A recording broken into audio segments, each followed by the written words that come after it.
Assalamualaikum warahmatullahi wabarakatuh. Perkenalkan kami dari kelompok 3 yang beranggotakan Amanda Nur Fadila, Aulia Wulandari, Dava Rafif Maulana, Anissa Najla Nirmalah, dan Fadil Zafir Yusuf Putra.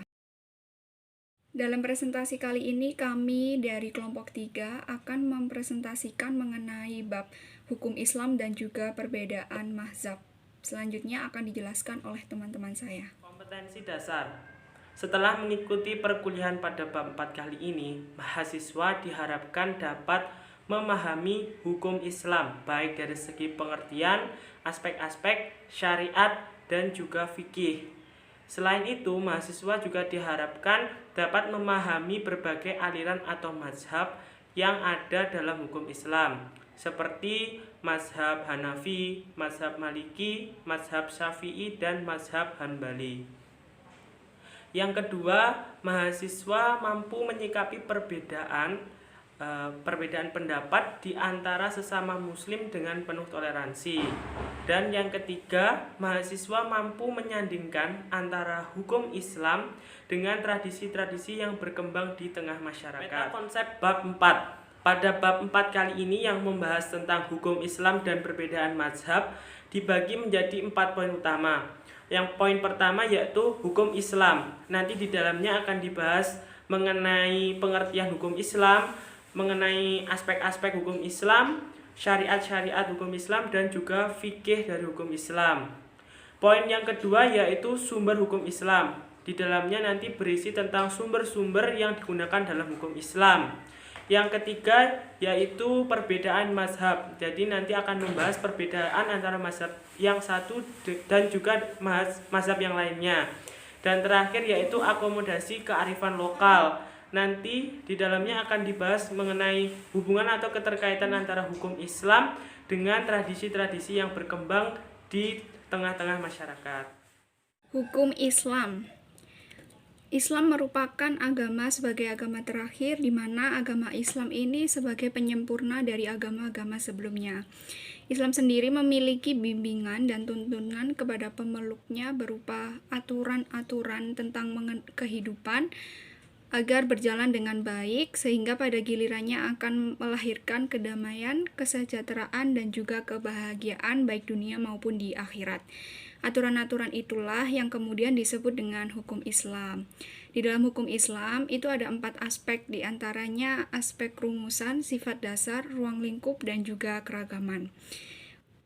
Dalam aspek rumusan, secara syariat itu berupa teks yang terhimpun dalam Al-Quran dan hadis-hadis Nabi. Sedangkan secara fikih berupa pemikiran para ulama sebagai hasil penafsiran dan penjabaran atas syariah. Aspek sifat dasar itu sifatnya tidak berubah, global, absolut, dan fundamental. Sedangkan secara fikih, kebalikan dari syariat selalu berubah-ubah, relatif, terinci, instrumental, dan sesuai dengan perkembangan situasi dan kondisi. Aspek ruang lingkup mencakup semua persoalan agama, baik secara akhlak, keyakinan, atau tentang seputar tata cara beribadah kepada Allah. Sedangkan secara fikih hanya menyangkut persoalan ibadah kepada Allah dan muamalah dengan sesama manusia. Dan aspek yang terakhir, keragaman, ini hanya satu dalam bentuk nas Al-Quran dan hadis Nabi. Sedangkan secara fikih terdiri dari banyak ragam, seperti Imam Hanafi, Imam Malik, Imam Syafi'i, Imam Hambali, dan lain-lain. Hukum Islam secara keseluruhan ada 3, yakni Al-Quran, hadis, dan ijtihad. 2 sumber yang pertama merupakan sumber pokok dan yang ketiga adalah sumber pelengkap atau sumber tambahan. Yang pertama, Al-Quran, sumber pokok hukum Islam. Al-Quran secara etimologis berdasarkan pendapat yang paling kuat sebagaimana dinyatakan oleh Dr. Subhi Sholih, berarti bacaan atau yang dibaca. Adapun secara terminologis menurut Imam Syaukani, Al-Quran adalah kalam Allah yang diturunkan kepada Rasulnya Muhammad bin Abdullah dalam bahasa Arab dan maknanya yang murni yang sampai kepada kita secara mutawatir. Mutawatir artinya proses penyampaian Al-Quran kepada kita tidak mengalami keterputusan generasi dan dilakukan oleh orang-orang yang bila dilihat secara jumlah maupun integritas moral tidak mungkin berdusta. Yang kedua, hadis, sumber hukum Islam kedua.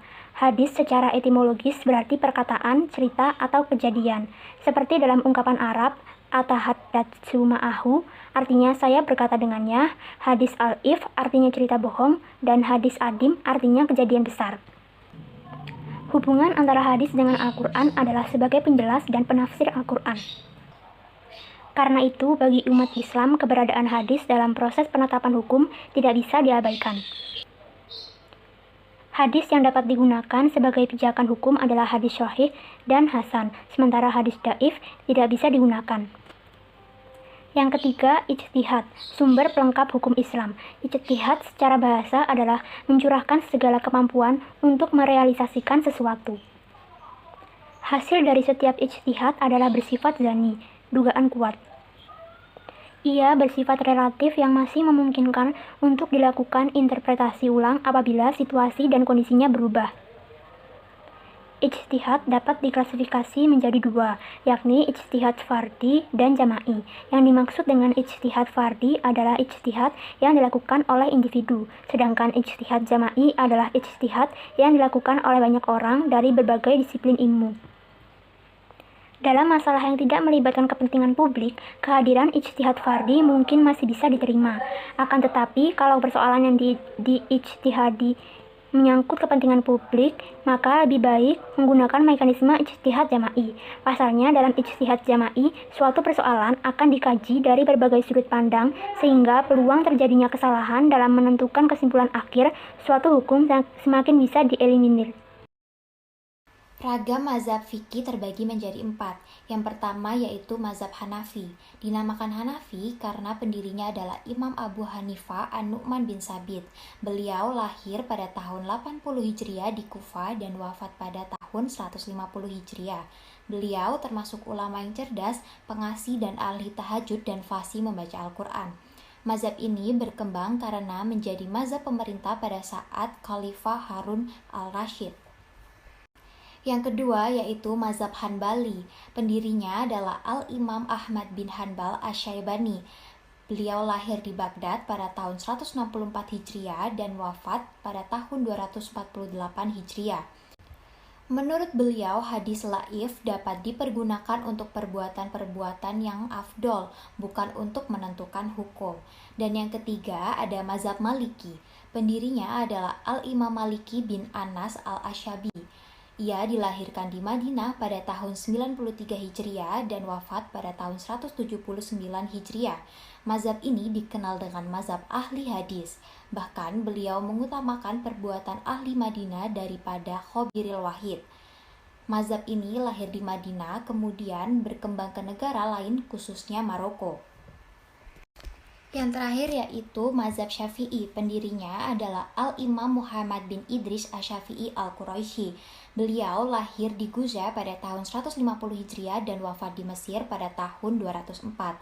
Beliau berikhtiar menyatukan mazhab terpadu yaitu mazhab hadis dan mazhab qiyas. Itulah keistimewaan mazhab Syafi'i. Mazhab ini lahir di Mesir kemudian berkembang ke negeri-negeri lain. Perbedaan antar mazhab biasanya terletak dari akidah yang diajarkan, misalnya akidah dalam menjalankan ibadah. Dari keempat imam di atas saja kita dapat melihat perbedaannya. Contohnya saja dalam hal wudhu. Menurut mazhab Hanafi, rukun wudhu ada 4, sedangkan menurut Imam Maliki dan Hambali ada 7. Beda halnya dengan mazhab Syafi'i, di mana wudhu memiliki 6 rukun.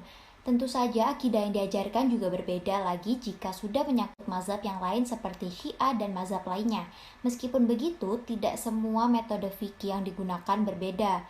Perbedaan mazhab fikih ini biasanya terjadi pada beberapa hal tertentu saja. Akomodasi kearifan lokal dibagi menjadi 2. Yang pertama, urf dalam bingkai hukum Islam. Urf adalah adat kebiasaan yang berlaku di sebuah daerah dan dijadikan salah satu pertimbangan hukum Islam.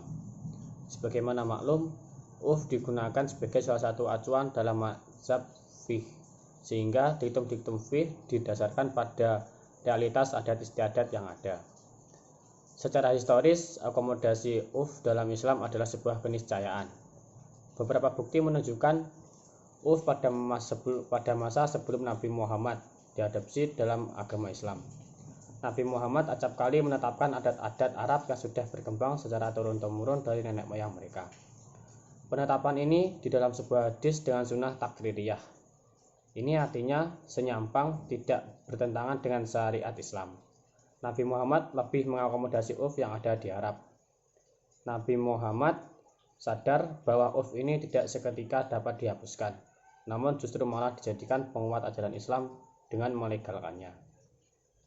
Yang kedua, menyandikan hukum Islam dengan tradisi lokal. Agama bukanlah kebudayaan maupun tradisi, karena agama diciptakan oleh Tuhan, bukan hasil olah pikir dan karya manusia. Tetapi kelompok-kelompok orang beragama membentuk kebudayaan dan juga tradisi mereka masing-masing, sebab mereka mempunyai budidaya dan kebiasaan yang dilakukan secara terus-menerus dalam kehidupannya. Oleh sebab itu, menurut Sirajuddin Abbas, pada hakikatnya tidak ada kebudayaan Islam atau tradisi Islam. Namun yang ada adalah kebudayaan dan tradisi orang Islam. Karena Islam itu bukan kebudayaan dan tradisi, melainkan ciptaan Tuhan Yang Maha Esa.